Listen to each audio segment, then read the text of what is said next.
United States, we're a little bit late to the living wage issue, actually. There are other parts of the world, particularly in Europe, that have been interested in living wages. And you can see that in their labor markets in places like Germany and in France, in Britain, there's a closer sense of the concern for the ability for people to live on the basis of the wages that they earn. I was recently contacted by a large retailer of luxury goods that asked me how I would calculate a living wage for all of their sites around the world. And that was a very interesting problem because you can't go from China to India to South Africa and necessarily find the same kinds of information. And I made a proposal to them saying that I would use my MIT network, because we, in my department, have lots of people all over the world who are in major metropolitan areas, and I knew that I could contact them and they would serve as my information source to be able to tune the various variables that I would select as part of the calculator. So to do an international calculator, you'd really have to go place by place. Most national governments are not going to have the fine grain of detail, but more importantly, there's many different organizations that we draw our data from to generate our calculator, and that same level of organizational diversity doesn't exist.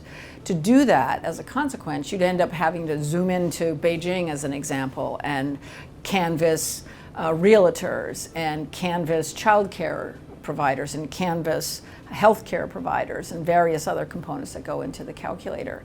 But by doing it like that, I think you could actually get a pretty precise estimate of what a living wage would be. I think that the challenge also would be, though, that the diversity of incomes in a global South country context may be broader than it is in the United States. You can have somebody working in the informal sector that is making $1 a day, and you can have somebody that owns a palace and they can be making something that is uncalculable, and so you'd have to figure out how you were going to norm the value so that it was actually useful. My department recently received an extraordinarily generous gift from a man named Mr. Lee, who's from Hong Kong. And he's established a sustainable real estate program in our department. And as part of that, he allowed some of the funds to be used for research.